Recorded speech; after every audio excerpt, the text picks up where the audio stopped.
EA Games. Challenge everything.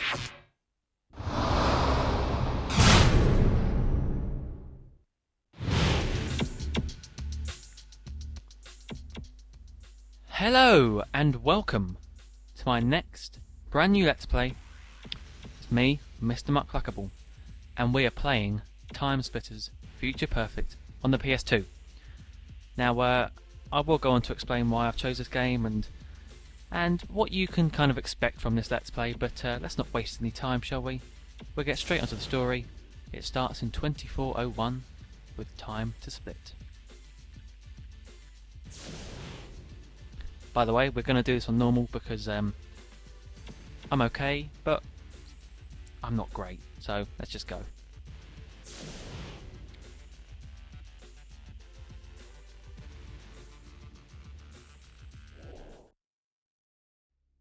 The year is 2401. Humankind finds itself locked in a mortal struggle with the TimeSplitters, an evil race of creatures bent on the destruction of the entire human race. Using the power of the time crystals, they travel through our history, pushing humanity to the very brink of extinction. With resistance weakening, our last hope lies with a small ship speeding towards Earth. On board are 9 stolen time crystals, intended to power the time machine constructed by Earth's finest scientists. The plan? To travel back in time, find the source of the time crystals, and destroy them all, ending the war before it ever began.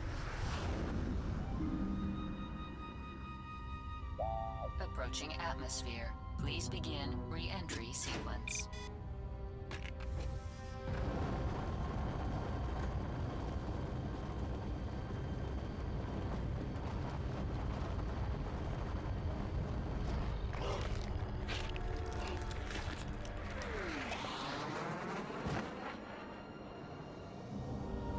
Unidentified ship. This is Control. Please identify yourself. Over. This is Cortez. Sergeant Cortez. Welcome home, sir. I'll patch you through to the General. Cortez? General, what the hell's going on down there? It's the Splitters. We're under attack. Cortez, do you have them? Are they on board? Yes, sir. They're right here. You gotta bring them in, soldier. Don't worry about me, General. I can... Starboard turbine failure. Initiating emergency system. Warning. Warning.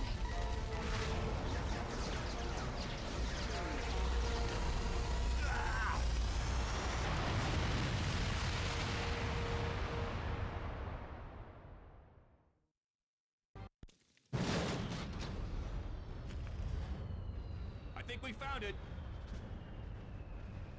Hey, there's Sergeant Cortez, and he's alive. Why is he hanging upside down? Come on, Cortez, on your feet. Ugh. Ooh, that's gotta hurt. You okay, Sarge? Come on, Sarge. We've got to get you back to base. Whatever you did really stirred up the Splitters. We need all the firepower we can muster. Take this weapon, Sarge. Come on, this way. Okay, after the explosive opening cinematic, we're here at the beginning of the game, getting bombed, it seemed. But before I start, I just want to say I've put subtitles on for dialogue, because there is quite a bit sometimes as the mission progresses, throughout the whole game actually, and I didn't want to talk over them all the time and stop you from listening to what they're saying. But, you know, at the same time, I don't want to keep stopping and starting. So I've put subtitles on. If they're a bit too intrusive, then just tell me and I'll take them off, but I think it was a good compromise. But, you know, let me know. So here we go. After The Simpsons, you know, we finished that not very long ago. I thought, you know, maybe it's time for something a bit different after one Let's Play. So I chose a first-person shooter. One that I would argue is one of the best of all time, but that's just me, personal level. Look sharp, Marines, incoming. And we're on this first mission and we're shooting people already. It's lovely. Now, there are a lot of reasons why I've chose this game. I'm going to go through them, but I think you'll find out as the game progresses. But I'll tell you something now. I think what's good to start off with is how I actually got the game, like how it became one of my favourite games. Now this game came out in 2005 for the PS2, and I specifically remember getting it actually It was when I went to a game store, you know, one of the game stores, and they had an offer on for trade in 3 games and you get one in the charts for £1 only. That's right, £1. So I traded in 3 crappy games I didn't care about, and I had a look at the charts, and this was in there because this was back in 2005. But I wasn't really sure, so I asked the man. I said, "Come on, what do you think? What should I get?" And at this point, I had already played TimeSplitters 2 and TimeSplitters 1, but I was still a bit dubious of TimeSplitters 3. So I asked him, and he said, "Oh, TimeSplitters Future Perfect, definitely. It's got time travel and, you know, wormholes and everything." I thought, "Oh, that sounds cool." So little did I know that the time travel aspect was kind of out of your control. It was just part of the storyline. I thought you could actually kind of, you know, you had a bit more interactivity with time travel. But still, one of the best gaming decisions ever, I would argue, for me. So that's how I came to get the game. And even though I had played TimeSplitters 2 and 1, and I was impressed, this game is just, it blew them off the radar, really. Everything, I would argue, everything, I'm saying that a lot now, I would argue, but everything in this game is better. But if you play TimeSplitters 2 and TimeSplitters 1, you will be impressed by this. You probably already played it, to be honest. Oh wow, big explosion. Talking of time travel, remember that. That is a... I don't want to give it away, because, you know, spoilers, blah blah blah. But that is a very big, important thing to do with the game later on. So there we are. So let's just get on with this around the corner. Ah, Cortez, you're back. Over here, Okay. quick. Oh, Cortez, we're pinned down here. We can't get through. Miller! Oh, we lost Miller. Take this sniper rifle and clear now out this the game actually starts off quite seriously. I mean, you know, someone just died there. But one of my reasons it's one of my favourite games is Great because shot, Cortez. it's got the perfect mixture Base of, is just up ahead. Come on. you know, Get moving. humour and gameplay. It kind of reminds me of, you know, some of the older games, like oh, see, I've got myself into a little rut now. I can't think of any games. It's one of those games that it's funny, Okay, Sarge? and yet it also takes itself. It's a good game and it's funny. Good shooting, soldier. Said the Now same let's point there move. twice. But it's so different from, you know, today's types of games like Modern Warfare and, you know, Black Ops, and well, that's the only ones I can think of now. But oh dear. You know, because in Call of Duty you've got to have tactics, especially on multiplayer. But you've got to have tactics. You've got to have all the knowledge of the guns and the, I don't know, everything, all the perks and all the kind of tiers that you go up on, you rank up and blah blah blah. Come on, follow me. And this is just so different. This is just one of those games where you pick it up and you play. There's a gun and you shoot things. It's quite simple as that. It doesn't need any tactics or precision or anything.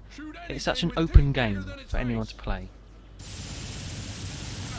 Anyone can just pick it up. That's one of the reasons why I think it's so popular, and it is such a popular game. It's a bit, I wouldn't argue it's underrated, but it's definitely not up there with how it should stand. I mean, this came out in 2005, and I think it's kind of gained a little kind of, would you say cult? I'd say a cult. And that person there, oh, he's dead. Another one on the cliff. I mean, you see on videos of YouTube,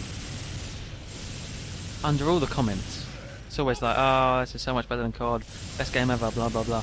And of course, that's because the people who are watching it are obviously going to be TimeSplitters fans. But there is a lot of truth in what they say. It's kind of before all the online stuff took over. I mean, this does have very good online. I never used to play it because I didn't have the connection, but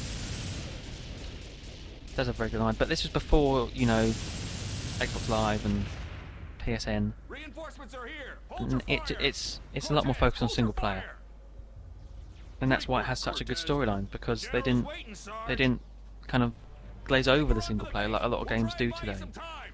they made it. I would argue the storyline in this game is it's a bit confusing. I'd argue that, but it is quite clever and it's imaginative. You know, They're coming over the cliffs. in TimeSplitters 2 it had a similar storyline, but the storyline was scarce in TimeSplitters 2. In this game they take it a bit more seriously and they give you such a rich, deep journey. Being a bit cheesy here now. There's a deep journey into the game with all the different settings and surroundings and whatnot. All the different guns, and I'm getting shot here quite badly. Sorry. Now, just another little point. See him up there. See if I can snipe. Well, not snipe him, but get close. Oh no! Wait a minute. We're getting shot. But did you see him? That's just another kind of part of the storyline that you understand later on, or understand now if you've already played it. And actually, we're nearly at the end of the level already. This is just a kind of opening, kind of almost a tutorial level for the game. And so we've done that already. So let's just run because we're very low on health, and get to the end of the mission. Now, I know this is only a short start, but it's a short mission. Things get a lot more interesting with mission 2. There's electric beams following me. It's not good. Okay. Let's just go.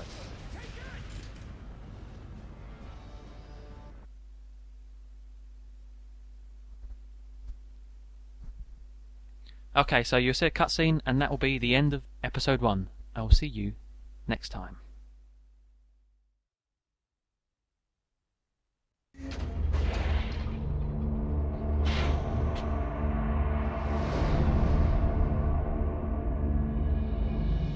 General, Cortez, you made it. have you got them? Right here. Good. Let's get them to the lab. Our team has found that when the crystals are used for time travel, they leave an energy residue. We've recalibrated our scanners, and we can now trace specific locations where they've been used. And what are you hoping to find there? Anything that will lead us to the source. I know it's not much to go on, but it's all we've got. Ah, we're here.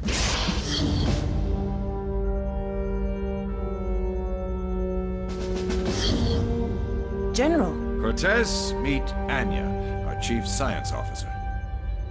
is that them? Beautiful. Bring them over to the machine and let's get them plugged in. Now, I've located energy residue in numerous places, but the highest concentration is right here. That's in the ocean. It is now, but there used to be an island there. It was destroyed during a battle in 1924. But when were the crystals used? That we don't know. Calculating the location of the energy pockets is one thing, but we have no way of knowing when the time jumps actually occurred. But you're thinking those time jumps probably happened right before that island was destroyed. Exactly. Here, put out your arm. What's that? It's an uplink to the time machine. I've set it to take you to the island just before its destruction. Sorry, Cortez, but I need to send my best man on this, and that's you. I should have guessed. All right. Find the crystals and destroy the lot. How hard could it be?